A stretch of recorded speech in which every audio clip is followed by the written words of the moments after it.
Hello everyone. हम लोग lecture 9 में देखे थे ऐसे प्रमाण कुछ क्वेश्चन। उससे पहले हम लोग कूलॉम्स लॉ के बारे में डिस्कस किए थे, यानी इलेक्ट्रोस्टैटिक्स का। अब हम सेकंड फेज में जाने वाले हैं, जो है आपका कॉन्सेप्ट ऑफ इलेक्ट्रिक फील्ड। आज हम लोग इलेक्ट्रिक फील्ड के बारे में डिस्कस करेंगे, ठीक है। तो इलेक्ट्रिक फील्ड जो है, electric field is basically, electric field को हम दो स्टेट में डिवाइड करेंगे। सबसे पहले वो जो है इलेक्ट्रिक फील्ड जो है, यानी कि इलेक्ट्रिक फोर्स जो है दो पार्ट में। फर्स्ट पार्ट क्या होगा, field is formed by force. इसमें क्या होता है कि एक सोर्स चार्ज है, ठीक है। उस सोर्स चार्ज के कारण क्या होता है, वो उसके चारों तरफ एक 3 dimensional space around region create होता है, ठीक है। एंड जब वो 3 डायमेंशनल स्पेस रीजन क्रिएट होता है, और सेकंड फेज में क्या होता है, फोर्स और effect will experience by test charge. और एक वहां पे क्या होता है, टेस्ट चार्ज भी क्रिएट होता है, ठीक है। ठीक है, टेस्ट और सोर्स चार्ज जो होता है, सोर्स चार्ज के आर डिस्टेंस पर हम कोई टेस्ट चार्ज को लेते हैं, ठीक है। मतलब इसको बढ़िया से समझना है कि है क्या एक्चुअली। अगर ये सोर्स चार्ज है, QS मीन सोर्स चार्ज, और हम एक Q लेते हैं, स्मॉल q, जो है कि ऐसा चार्ज है टेस्ट चार्ज, ठीक है। टेस्ट चार्ज को ध्यान से देखना है क्या होता है। अगर Q2 चार्ज, यानी कि अगर Q चार्ज पर अगर फोर्स अप्लाई हो रहा है तो कैसे अप्लाई होता है, अगर इस टेस्ट चार्ज पे अगर फोर्स अप्लाई हो रहा है तो सोर्स चार्ज के फील्ड के वजह से होता है, सबसे पहली बात, ठीक है। यानी कि यहां पे जो फील्ड क्रिएट हो रहा है, इस सोर्स चार्ज के वजह से जो फील्ड क्रिएट हो रहा है, उसके कारण इस टेस्ट चार्ज पे फोर्स अप्लाई हो रहा है। जैसे कि इसको एक और हम डायग्राम से समझाना चाहेंगे। अगर ये Q1 है, अगर ये Q2 है, अगर दो सिमिलर चार्ज है तो ऑब्वियस है क्या होगा, रिपील होगा ना। यानी फोर्स क्रिएट हुआ कि नहीं हुआ यहाँ पे। तो यहाँ पे जो फोर्स क्रिएट हो रहा है, Q2 पे जो फोर्स क्रिएट हो रहा है, वो Q1 के फील्ड के कारण फोर्स क्रिएट हो रहा है, एक बात। दूसरा सबसे इंपॉर्टेंट बात कि दोनों, यानी कि यहां पे जो टेस्ट चार्ज है, वो वहां पे जो फील्ड क्रिएट हो रहा है, यानी यहां पे जो फोर्स अप्लाई हो रहा है, वो सोर्स चार्ज के फील्ड के वजह से। अब यहां पे क्वेश्चन उठता है कि क्या सर ये जो टेस्ट चार्ज है, क्या ये सोर्स चार्ज के आर डिस्टेंस पे हमेशा होगा? क्या ये टेस्ट चार्ज चेंज नहीं होगा? क्या ये हमेशा टेस्ट चार्ज होगा? नहीं, ये हमेशा टेस्ट चार्ज नहीं होगा, ये भी चेंज होता है। कब चेंज होगा, इसको ध्यान से समझना है इस फिगर से। अगर हम Q2 पे फोर्स अप्लाई कर रहे हैं तो Q1 के फील्ड के चलते, तो उस कंडीशन में Q2 आपका टेस्ट चार्ज होगा। सिमिलरली अगर हम Q1 पे फोर्स, अगर हम Q1 पे फोर्स अप्लाई कर रहे हैं, ठीक है, तो Q1 पे अगर फोर्स लग रहा है तो किसके वजह से, Q2 के वजह से। यानी कि Q1 पे अगर फोर्स अप्लाई हो रहा है तो Q2 के फील्ड के वजह से, Q2 के फील्ड के वजह से, फील्ड फोर्स के वजह से, ठीक है, Q2 के फील्ड फोर्स के वजह से। यानी कि उस कंडीशन में Q2 आपका सोर्स चार्ज हो जाएगा और Q1 टेस्ट चार्ज। यानी कि अगर एक सोर्स चार्ज है, उस सोर्स चार्ज के चारों ओर क्या उस यानी कि ऐसा 3D रीजन जो किसी चार्ज के चारों तरफ बना है, किसी सोर्स के चारों तरफ बना हुआ है, जिसमें अगर कोई दूसरा चार्ज आए तो पहले चार्ज की वजह से जो फोर्स एक्सपीरियंस होता है, ठीक है, उसे उस इलेक्ट्रिक फील्ड हम लोग बोलेंगे, यानी उस 3D रीजन का हम लोग उसमें क्या बोलेंगे, जो भी 3D रीजन क्रिएट हो रहा है उसी रीजन को हम लोग क्या बोलेंगे, इलेक्ट्रिक फील्ड। यानी कि जैसे कि अगर यहाँ पे हम क्या लिए, एक सोर्स चार्ज लिए, इस सोर्स चार्ज के चलते इसके चारों तरफ क्या हो रहा है, 3 डायमेंशनल रीजन क्रिएट हो रहा है। यानी कि पहले से चार्ज मौजूद है, अब हम क्या कर रहे हैं, इस 3D रीजन में क्या क्रिएट हुआ, यानी सोर्स चार्ज के वजह से इसके चारों तरफ फिर इलेक्ट्रोस्टैटिक फील्ड क्रिएट हुआ कि नहीं। अब हम क्या कर रहे हैं, इस पे कोई दूसरा चार्ज ला रहे हैं, Q है एक दूसरा चार्ज, अगर ये पॉजिटिव है तो ऑब्वियसली ये रिपील करेगा। एक और चार्ज हम क्रिएट कर रहे हैं, अगर ये नेगेटिव है तो ये क्या करेगा, अट्रैक्ट करेगा। यानी कि जब हम सोर्स चार्ज के, यानी कि जब हम कोई दूसरा चार्ज लाएंगे तो वो दूसरा चार्ज क्या कर रहा है, फील्ड फोर्स एक्सपीरियंस कर रहा है कि नहीं। इसी फोर्स एक्सपीरियंस को क्या बोलेंगे, इलेक्ट्रिक फील्ड। यानी कि इलेक्ट्रिक फील्ड है क्या, इसका definition, basic definition, that 3 dimensional space और region around any source charge in which if any charge is present, अगर कोई भी चार्ज प्रेजेंट हो तो it will experience what, electric force। ये इलेक्ट्रिक फोर्स एक्सपीरियंस कर रहा है कि नहीं कर रहा है, और इसी इलेक्ट्रिक फोर्स को क्या बोलेंगे, इसी due to source charge is known as what, electric field. Any confusion, मेरे हिसाब से कोई कंफ्यूजन नहीं होगा। इसके आगे जो आपको स्टडी करना है, इलेक्ट्रिक फील्ड को, इलेक्ट्रिक फील्ड के स्ट्रेंथ को, यानी कि इलेक्ट्रिक फील्ड के स्ट्रेंथ को 3 पार्ट में डिवाइड किया गया है, ठीक है। उसके पहले वो कैसे डिवाइड, यानी अगर कोई सोर्स चार्ज है, उस सोर्स चार्ज के अलावा उस सोर्स चार्ज पर कोई फोर्स, कोई अलग चार्ज देते हैं, पॉजिटिव चार्ज देते हैं तो फोर्स वहां पे होगा, नेगेटिव चार्ज देते हैं फिर भी फोर्स हो रहा है। यानी इसी फोर्स के कारण जो 3 डायमेंशनल रीजन क्रिएट हो रहा है, this region is known as what, this 3 dimensional region is known as what, electric field. यानी कि इलेक्ट्रिक फील्ड जो है आपका, उसका 3 फेज है, 3 स्ट्रेंथ है, यानी कि उसको 3 पार्ट्स में बोल सकते हैं लोग। फर्स्ट पार्ट जो आपका है, फर्स्ट पार्ट है आपका electric field intensity, 3 strength.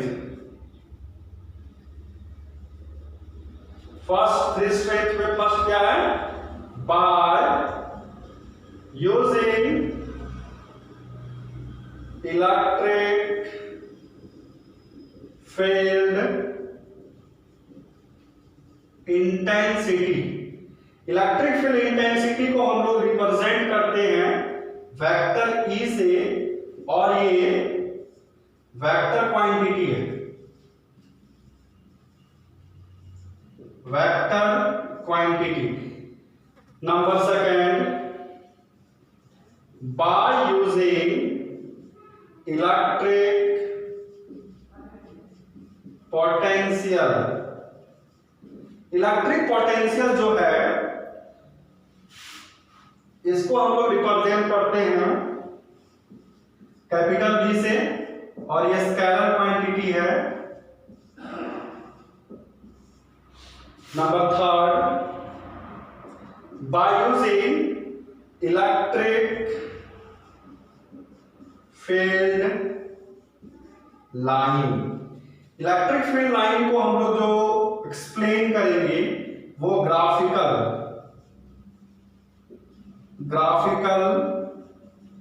Method से, ठीक है। अब हम लोग क्या करेंगे, सबसे फर्स्ट जो है वो आपका है इलेक्ट्रिक फील्ड इंटेंसिटी, ठीक है। तो हम लोग सबसे फर्स्ट जो आपका फर्स्ट फेज है, फर्स्ट पार्ट है, उस पार्ट को हम लोग डिस्कस करने जाएंगे कि आपका जो फर्स्ट पार्ट है, इसको एग्जाम में ये पूछ सकता है, इसे इंपॉर्टेंट है, इसलिए इसको इंपॉर्टेंट लगा लीजिएगा, very very important. What is electric field intensity. ये इलेक्ट्रिक फील्ड इंटेंसिटी होता क्या है, इसको तुम ध्यान समझना, बहुत आसान चीज है ये। Electric field intensity, electric field intensity is represented by vector E. ठीक है, ये है क्या? Electric field intensity is defined as the force per unit test charge, यानी कि force acting per unit test charge को हम लोग क्या बोलेंगे? Electric field intensity. इस पे कंटेंट आता है लिमिट का, limit test charge tends to 0। ठीक है, यानी कि यहां पे जो चार्ज होगा वो चार्ज कैसा होगा? वेरी स्मॉल, यानी कि फोर्स पर यूनिट जो टेस्ट चार्ज होगा वो चार्ज कैसा होगा? वेरी वेरी स्मॉल, बहुत छोटा होगा। इसीलिए हम लोग यहाँ पे लिमिट का यूज कर रहे हैं। इसका जो बेसिक डेफिनेशन है उसका डेफिनेशन को भी हम लिखवा दे रहे हैं ताकि आपको स्कूल के लिए बहुत इंपॉर्टेंट हो। Electric field intensity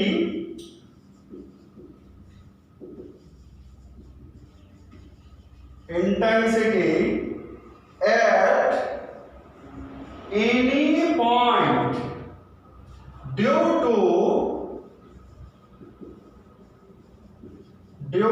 source charge will be equals to force acting per unit test charge at that point, provided that test charge is very small। यह आपका बेसिक डेफिनेशन है। इसके बाद यहाँ पे ये इंपॉर्टेंट है, इसीलिए थोड़ा सा एक और हम कंटेंट इसमें बताएंगे। It is denoted by vector E, and vector E is equal to force per unit test charge. इसका जो एसआई यूनिट होगा, इसका जो एसआई यूनिट है वो इधर लिख रहे हैं। SI unit is newton per coulomb, और एक और इसका यूनिट होता है volt per metre, volt per metre, volt per metre. ये बहुत इंपॉर्टेंट कंटेंट है, इसको याद रखना है। ऑब्जेक्टिव के लिए बहुत ज्यादा ये बार बार रिपीट करता है एग्जामिनेशन हॉल में। इसका डायमेंशन, डायमेंशनल फॉर्मूला,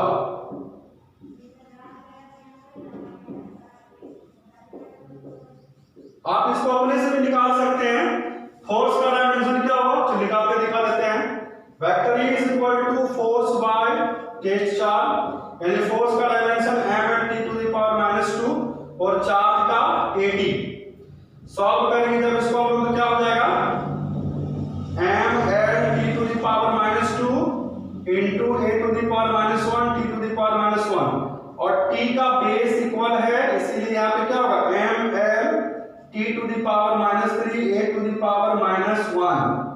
ये भी आपका बहुत ज्यादा ऑब्जेक्टिव के दृष्टिकोण से बहुत इंपॉर्टेंट है, इसीलिए इसको भी नोट करना है। ठीक है, तो ये आपका बेसिक कॉन्सेप्ट हुआ इलेक्ट्रिक फील्ड इंटेंसिटी का। एक बार फिर से बता दे रहे हैं होता क्या है। Force acting per unit test charge is known as what? Electric field intensity. It is denoted by vector, it is vector quantity. SI unit is newton per coulomb और वोल्ट पर मीटर। इसका dimensional formula बहुत important है, बहुत बार पूछता है, इसलिए m/t⁻ कितना हो जाएगा? -3 a⁻1। ठीक है, यहां के बाद आप इसको बढ़िया से नोट कर लेंगे वीडियो को रोककर। यहां के बाद अब हम बात करेंगे एक डेरिवेशन पे, डेरिवेशन पे बात बात करेंगे हम लोग इसके बाद डेरिवेशन क्या है कि हम निकालने वाले हैं किसी भी पॉइंट चार्ज के चलते इलेक्ट्रिक फील्ड इंटेंसिटी कितना होगा, यानी कि derivation for electric field intensity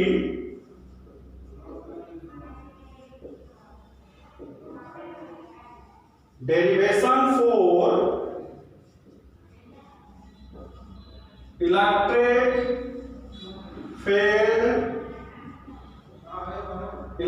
field intensity due to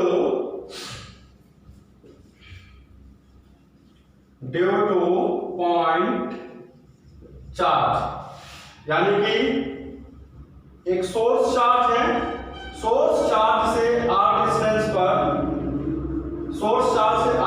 पर कोई पॉइंट P है जहां पे एक टेस्ट चार्ज है, ठीक है।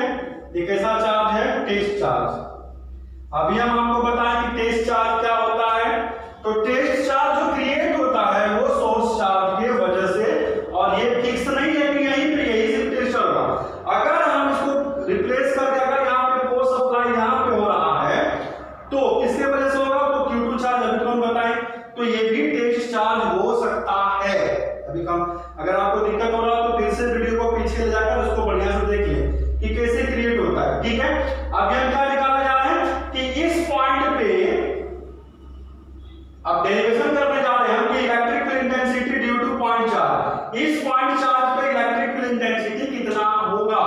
एकदम बहुत आसान है, इसको बढ़िया से देखना है। सबसे पहले हम क्या करेंगे, यहाँ पे लेट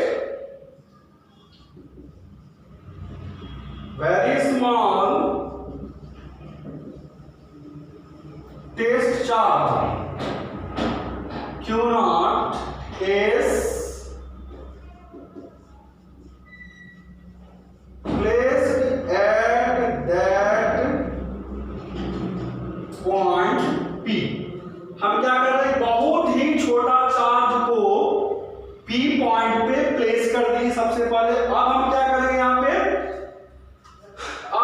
पहले फोर्स अप्लाई करते हैं। यहाँ पे ऑब्वियस है फोर्स चार्ज है, यहाँ पे फोर्स होगा, तो क्या फोर्स होगा, force acting on Q naught is, कितना फोर्स एक्टिंग कर रहा है, तो F is equal to 1 by 4 pi epsilon naught Q1 Q2 by R square, यानी Q source charge test charge by R square. Finally अभी हमको क्या फाइंड करना है, electric field intensity. Then vector E is equal to limit Q naught tends to 0 vector F by Q naught, है ना। लेकिन हम लिमिट को अभी डेरिवेशन पे नहीं लेंगे, और vector E is equal to vector F by Q not.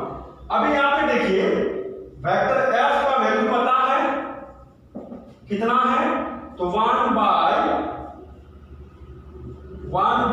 4 pi epsilon naught into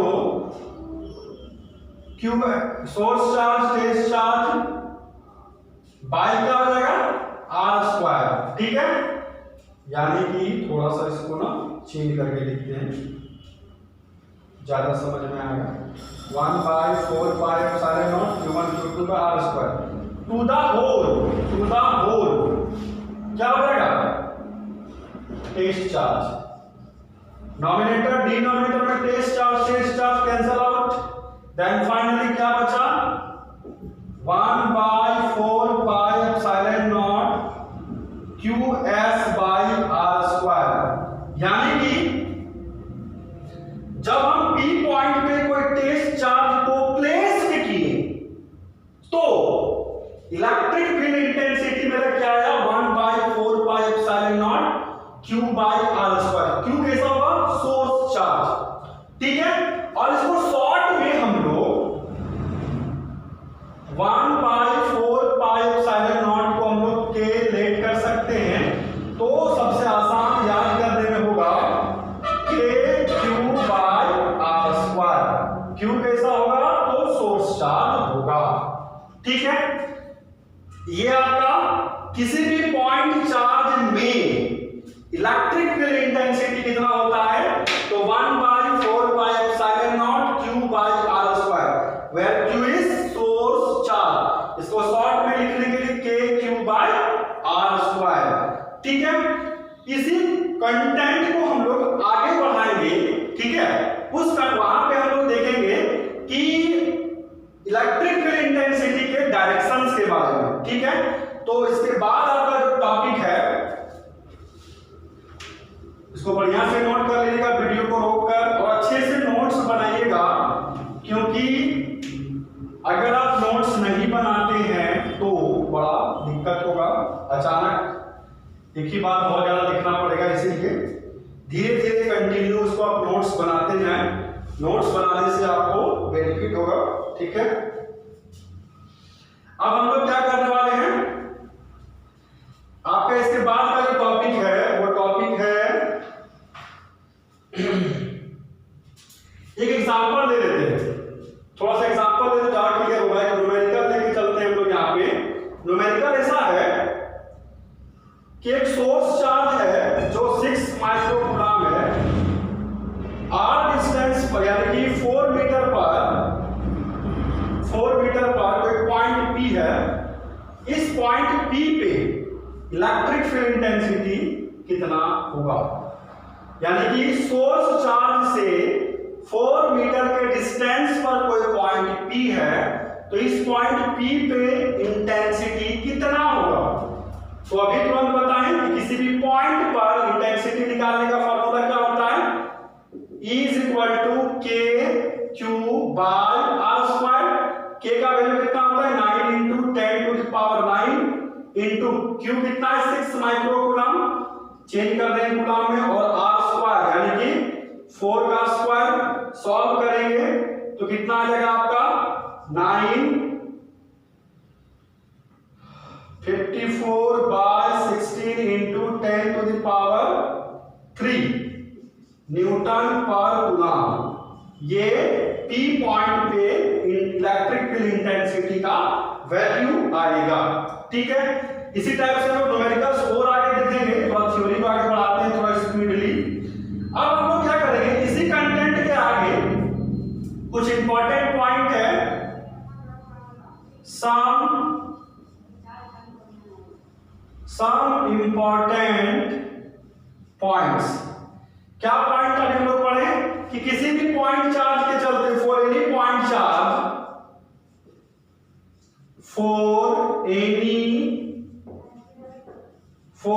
any point charge के लिए हम लोग क्या निकाले अभी, इलेक्ट्रिक फील्ड इंटेंसिटी। अगर कोई सोर्स चार्ज है, अगर r डिस्टेंस पर कोई पॉइंट P है, तो उसके लिए इलेक्ट्रिक फील्ड इंटेंसिटी का फॉर्मूला 1/4πε0 Qs/r²। इसी को शॉर्ट लिख सकते हैं हम लोग, वेक्टर E = KQ/r², जहां पे Q क्या होगा, सोर्स चार्ज होगा। ठीक है, अब सेकंड पॉइंट जो है वो बहुत इंपॉर्टेंट है डायरेक्शंस पे, कि अगर कोई टेस्ट, अगर हमको मान लीजिए कि अगर कोई पॉजिटिव चार्ज है, ठीक है, इस पॉजिटिव चार्ज से r डिस्टेंस पर कोई पॉइंट P है, इस पॉइंट P पे अगर हमको इलेक्ट्रिक फील्ड इंटेंसिटी का डायरेक्शन निकालने के लिए बोलेगा, तो हम लोग उसको कैसे फाइंड करेंगे। ठीक है, अगर नेगेटिव चार्ज से P पॉइंट पर अगर कोई पॉइंट P है, तो उस पॉइंट P पे हम लोग इलेक्ट्रिक फील्ड इंटेंसिटी कैसे निकालेंगे।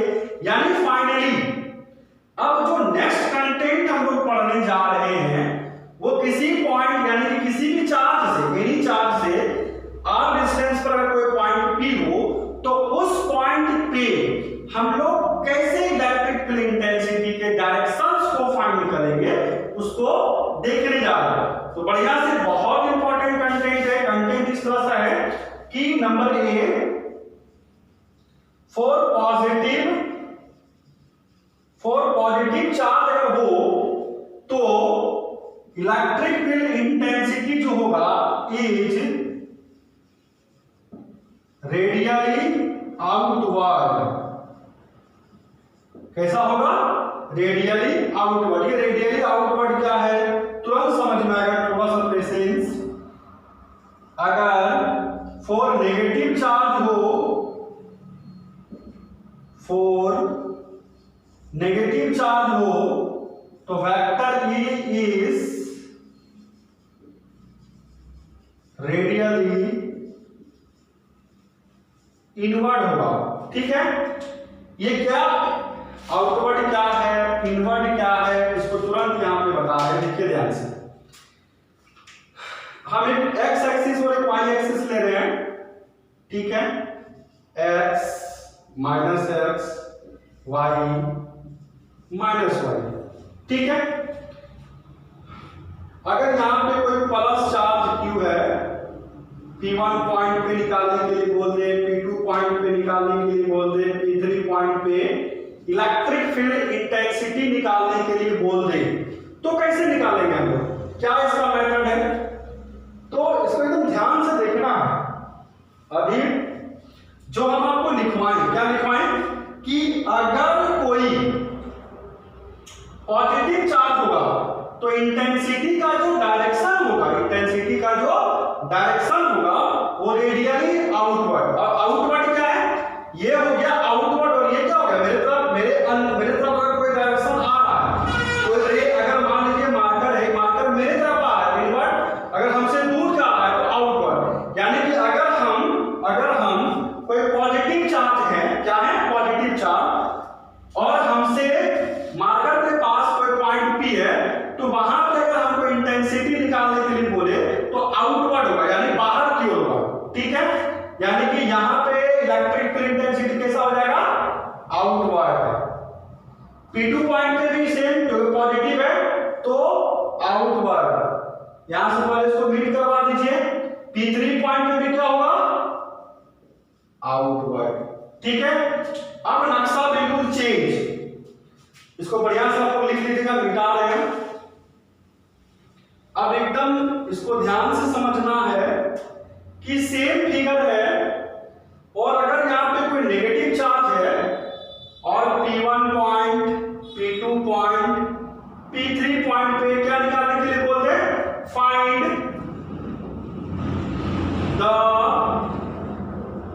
Direction of electric field intensity.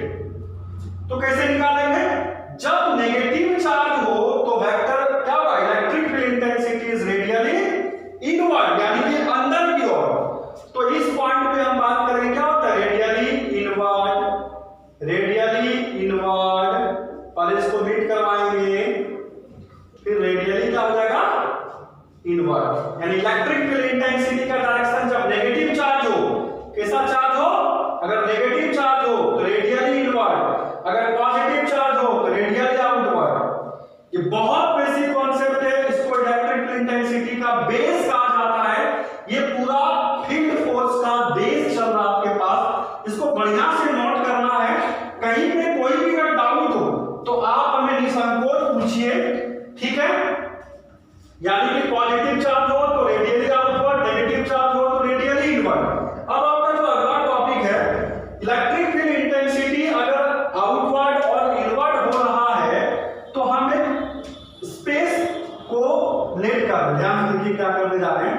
Next point जो है आपका, अभी हम ना एक सरफेस ले रहे हैं, सरफेस पे there are many charges Q1, Q2 dot dot dot Q1, और अगर P पॉइंट पे हमको इंटेंसिटी फाइंड करना हो तो अगर ये पॉजिटिव चार्ज है तो पॉजिटिव चार्ज के कारण इंटेंसिटी क्या होगा?